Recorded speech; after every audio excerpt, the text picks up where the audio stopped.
We all know the feeling of coming home after a long day of work, wanting that hit of nostalgia. Deep down, we all want to relive those memories of what used to be. I know I do at least. With this device, the Anbernic RG35XX, it made me fall back in love with gaming all over again. And in this video, I'd like to remind you too. So without any further delay, this is David with Side of Tech. Let's go ahead and check it out.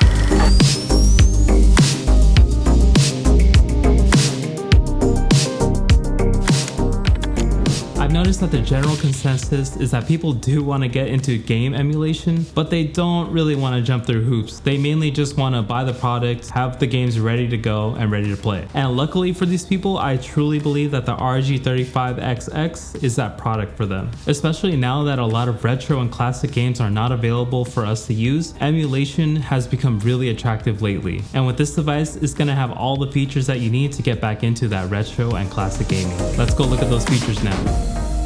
So the device starts off at $55.99 plus shipping on Anbernic's website. It goes for $75.99 on Amazon, which is a little bit of a higher price, but I think it's worth it due to their returns, just in case you don't want it. It also comes in multiple colors. It comes in clear white, clear purple, and a retro gray color. The retro gray is the color that I got, and I think it looks beautiful. It really does remind me of the original Game Boy. The display that the device comes with is a 3.5-inch 640 by 480 with a 4:3 aspect ratio. This is perfect for your classic games, since the 4:3 aspect ratio perfectly matches the CRT TVs of that time. You can also adjust the screen's brightness, which is much needed in a device like this. You also have a 2600 mAh battery, which roughly lasts around 6 hours. And I found this pretty accurate, although some games do sap the battery life a little bit faster. Speaking of which, this device can only play games up to the PS1 era, and sadly not including N64. On the SD card that comes with this device, it came with a decent operating system and a whole bunch of games. A whole bunch of classics like the original Pokemon games, Spyro, Crash Bandicoot, Mortal Kombat, the list goes on. You also have the ability to save in-game, which will satisfy most people, and also a bunch of settings to mess around with and to tweak with certain games to your liking. I'll also get into a better way to use this device later on in the video that requires some messing around on the computer. Moving on to the feel and the materials of the device. The whole product is mainly plastic, not much different from an original Game Boy Color or the original Game Boy. The buttons feel really good as well. The lettered ones feel like a glossy plastic and have a really good press. The start, select, and menu buttons feel just about the same, and the D-pad is good for the price. We're talking budget here, so don't expect something game-changing. The back triggers are nice to press and feel pretty tactile. The only thing that I don't like is how they rattle a little bit.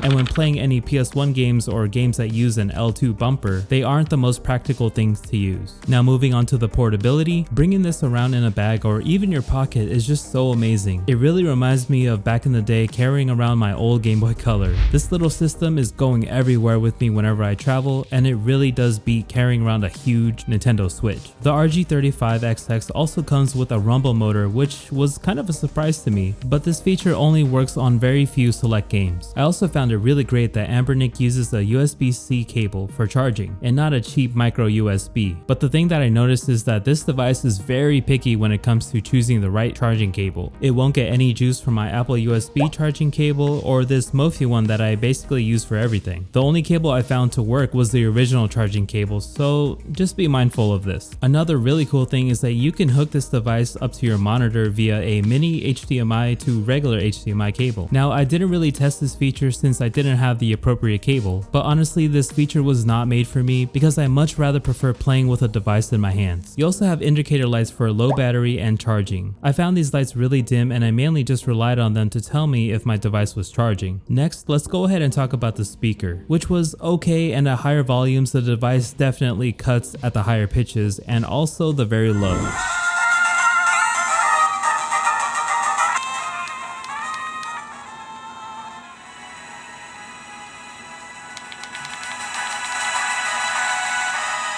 It could sometimes sound really muddy, but it's serviceable. One bummer is that this device does not come with Wi-Fi, so you can't link up with your friends to trade Pokemon or other linking features that some games used to have. There is one device that's almost the same size minus some of the features that this comes with, but it does include Wi-Fi, and that device is called the Miu Mini Plus. I'll go ahead and link that device below if you want a device like this with Wi-Fi. So next, let's go ahead and move on to some of the suggestions that I have for you guys. If you have very little interest or don't really care about emulation as much, then go ahead and skip to my final verdict. But for those who want to stick around and learn a little bit more, this section is just for you. So the stock operating system from Anbernic is pretty average. It's made for those who just want to buy the device and play a couple of retro games. Now my suggestion to those who want to go a little bit further, I highly recommend watching a guide on how to install your own custom OS. I'll go ahead and link some down in the description because these guys will take you step by step on how to install your own operating system, your own ROMs, which are your games, and even more. But basically what you have to do is buy an extra SD card or 2 extra SD cards, micro SD to be exact, one smaller in size like 32 gigs and a second one bigger in size like 128 gigs. Format them on a PC, install your custom operating system and your ROMs, and once you go through all that, you're basically ready to go. The custom operating system that I recommend is called Garlic OS, which I really found to be the best user interface out there out of the ones that I tried. In short, with this operating system, you can customize your own box art, your own themes, and overall you'll just have a much slicker interface that plays really well with all the games that you own. So at this price, this is a no-brainer. I'm gonna go ahead and recommend everyone buy this at full price. Well dang, I don't even think I've given out a max rating before on my channel yet, but this is the first one. But anyways, you guys, this is such an easy recommendation. This device can be had by anyone. Anyone can just pick this up with a stock software, to play a whole bunch of retro and classic games, about 1,000 games worth. And if you guys are just itching to play something real quick, this is the perfect device. And I know the world of retro and classic gaming really sucks right now because of all those inflated prices. If you want to get original hardware, it just is so bad right now. I just can't explain it. And it really sucks because as we start aging, we want to play those games that we grew up with. I grew up with the Game Boy Advance, with the PlayStation 1. Those were my classic games. And I'm sorry, but as a little kid, I didn't really take care of my older games or my older devices, and most of them are in the junk pile. But these kinds of devices bring them back to life. There will always be a place for console gaming on a couch.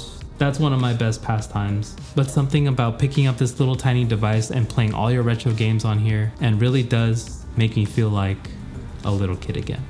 I want to thank you guys so much for watching today's video. What did you think about my review on the Anbernic RG35XX? Go ahead and sound off on the comments down below if you want to go ahead and leave your opinion, or if you want to go ahead and talk retro and classic games. I am super stoked for that. If you guys want to be a part of an up and coming tech community here on YouTube, don't forget to hit the subscribe button. Also, if you want to check out some extra behind the scenes, reels, and photos, go ahead and check me out on my Instagram at Side of Tech. Over there I'm posting a whole bunch of fun stuff, so if you're into that, go ahead and give me a follow over there. But with all that being said, you guys, this is David, serving you a little Side of Tech, and I'll see you in the next video.